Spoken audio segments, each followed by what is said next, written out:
Un homme qui pardonne une seule fois à sa femme son adultère se fera piéger par...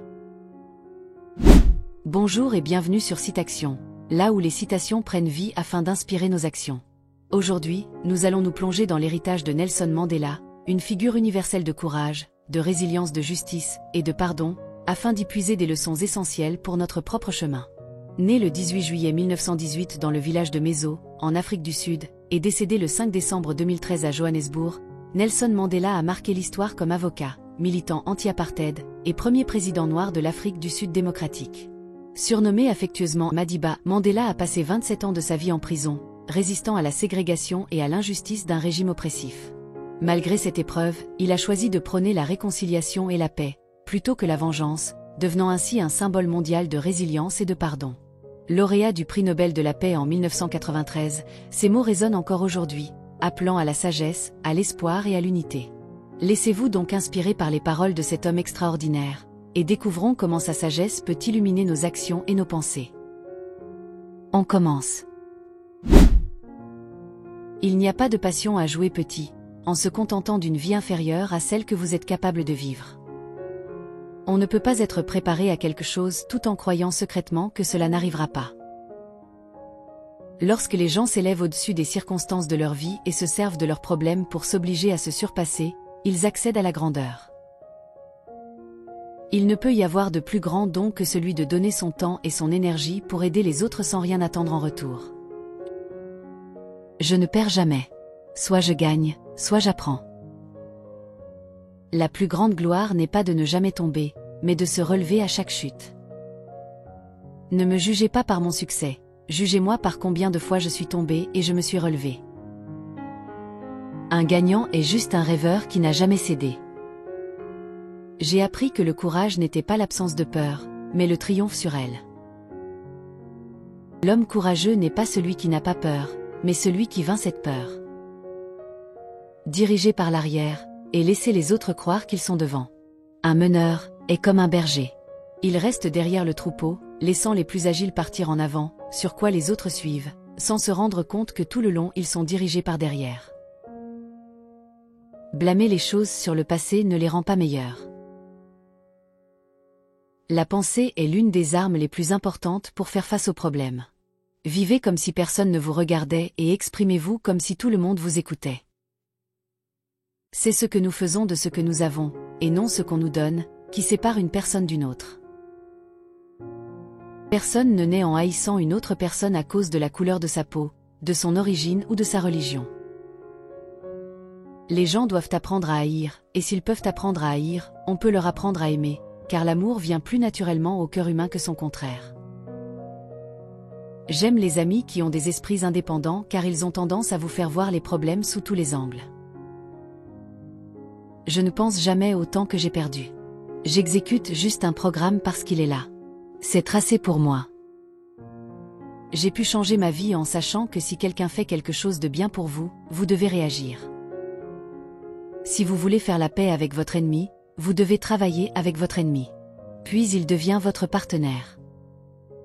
L'une des choses que j'ai apprises en négociant, c'est que jusqu'à ce que je change moi-même, je ne pouvais pas changer les autres. Nous devons regarder en nous-mêmes, devenir responsables et proposer de nouvelles solutions si jamais nous voulons faire plus que nous plaindre ou trouver des excuses. Vivre, ce n'est pas seulement faire pour soi, mais aussi ce que l'on fait pour les autres. Si vous parlez à un homme dans une langue qu'il comprend, cela lui monte à la tête. Si vous lui parlez dans sa langue, cela lui touche le cœur. La musique est une grande bénédiction. Il a le pouvoir de nous élever et de nous libérer. Cela rend les gens libres de rêver. Il peut nous unir pour chanter d'une seule voix. Telle est la valeur de la musique. Le pardon libère l'âme. Il supprime la peur. C'est pourquoi c'est une arme si puissante. Le chemin de ceux qui prêchent l'amour, et non la haine, n'est pas facile. Ils doivent souvent porter une couronne d'épines. La rhétorique n'est pas importante. Les actions le sont. Les relations entre un homme et son Dieu sont une affaire personnelle. Vous ne pouvez pas sortir et défier la croyance des gens en un être supérieur. Peu de choses rendent la vie d'un parent plus gratifiante et douce que les enfants qui réussissent. La bonté de l'homme est une flamme qu'on peut cacher mais qu'on ne peut jamais éteindre. Ce n'est pas par où vous commencez, mais la hauteur que vous visez qui compte pour réussir. Il y a peu de malheurs dans ce monde que vous ne pouvez pas transformer en une victoire personnelle si vous avez la volonté de faire et les compétences nécessaires. L'éducation est l'arme la plus puissante que vous puissiez utiliser pour changer le monde. Aucun pays ne peut vraiment se développer sans que ses citoyens soient éduqués. J'ai découvert que l'on pouvait supporter l'insupportable si l'on gardait le moral même quand le corps souffrait. Lorsqu'un homme se voit refuser le droit de vivre la vie en laquelle il croit, il n'a d'autre choix que de devenir un hors-la-loi. Nous devons utiliser le temps à bon escient et réaliser à jamais que le moment est toujours venu de bien faire. Aux jeunes d'aujourd'hui, j'ai aussi un vœu à faire. Soyez les scénaristes de votre destin et présentez-vous comme des stars qui ont montré la voie vers un avenir meilleur. De fortes convictions sont le secret de la survie.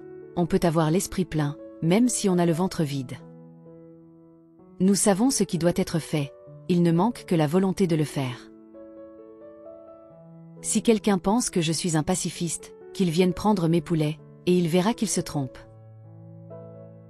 Je déteste la discrimination raciale le plus intensément et dans toutes ses manifestations. J'ai tout combattu durant ma vie, je le combats maintenant, et je le ferai jusqu'à la fin de mes jours. Tant que la pauvreté, l'injustice et l'inégalité flagrante persisteront dans notre monde, aucun d'entre nous ne pourra vraiment se reposer. Ce qui compte dans la vie n'est pas le simple fait d'avoir vécu. C'est la différence que nous avons apportée à la vie des autres qui déterminera l'importance de la vie que nous menons. N'oublie pas qu'un saint est un pécheur qui cherche à s'améliorer. Le vrai caractère d'une société se révèle dans la façon dont elle traite ses enfants. Des pays les plus pauvres aux nations les plus riches, l'éducation est la clé du progrès dans toute société. Mon respect pour les êtres humains n'est pas basé sur la couleur de la peau d'un homme ni sur l'autorité qu'il peut exercer, mais uniquement sur le mérite. L'une des choses les plus difficiles n'est pas de changer la société, mais de se changer soi-même. Prenez sur vous, où que vous viviez, de donner de la joie et de l'espoir autour de vous. La liberté ne peut jamais être tenue pour acquise. Chaque génération doit la sauvegarder et la prolonger. Vos parents et vos aînés ont beaucoup sacrifié pour que vous ayez la liberté sans souffrir de ce qu'ils ont fait. Utilisez ce précieux droit pour vous assurer que les ténèbres du passé ne reviennent jamais. Les fous se multiplient quand les sages se taisent. À un moment donné, on ne peut combattre le feu que par le feu. En amour, contrairement à la politique, en général la prudence n'est pas une vertu. Que vos choix soient le reflet de vos espoirs et non de vos peurs.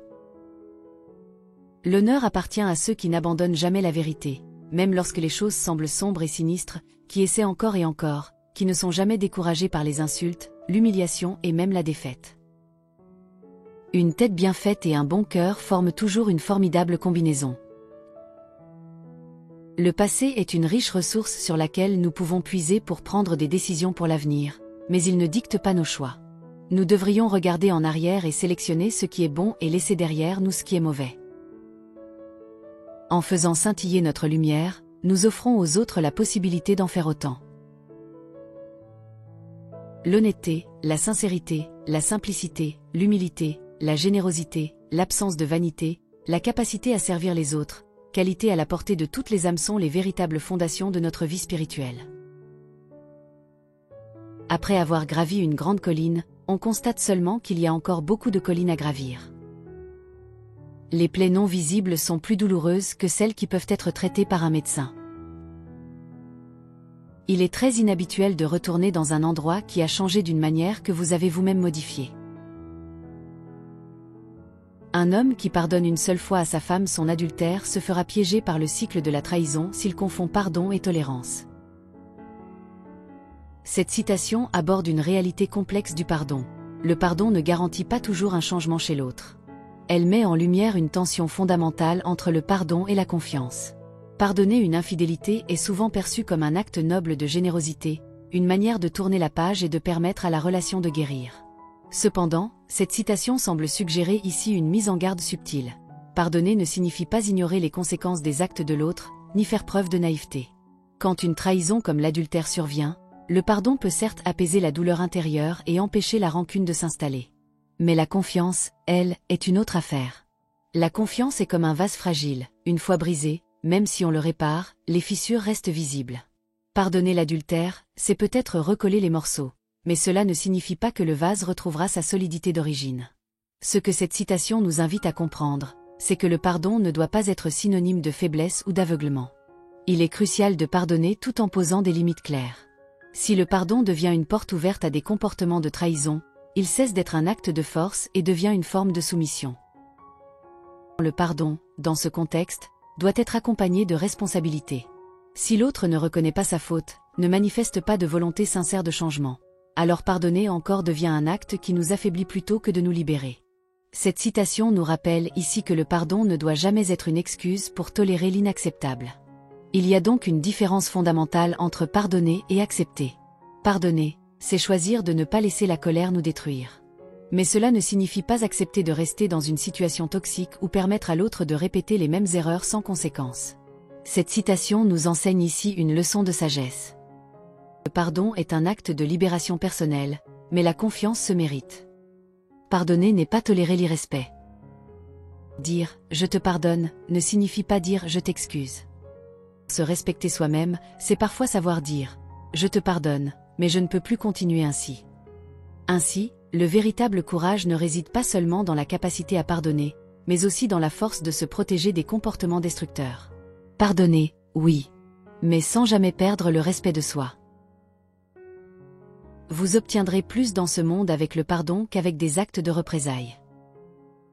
Nelson Mandela nous laisse dans cette citation une autre perspective concernant le pardon, une leçon qu'il a apprise à ses dépens, une leçon à graver dans du marbre, le pardon, comme étant un acte de courage et de maturité. Après 27 ans de captivité, il aurait pu laisser la colère et le ressentiment le consumeur. Il aurait pu chercher la revanche, rendre coup pour coup.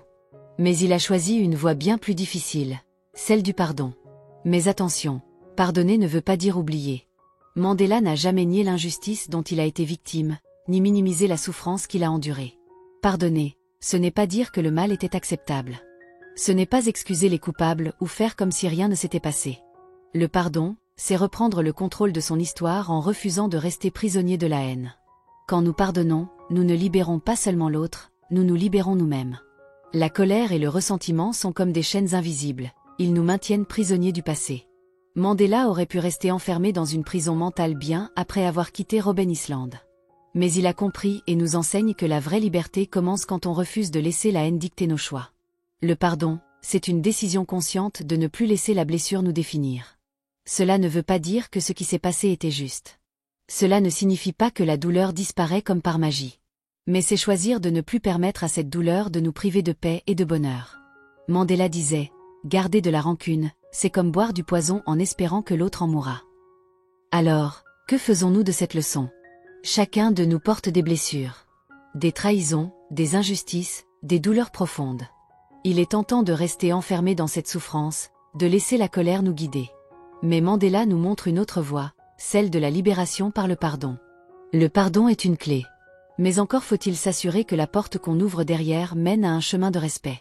N'oubliez donc pas, le pardon libère, mais la dignité exige des limites claires.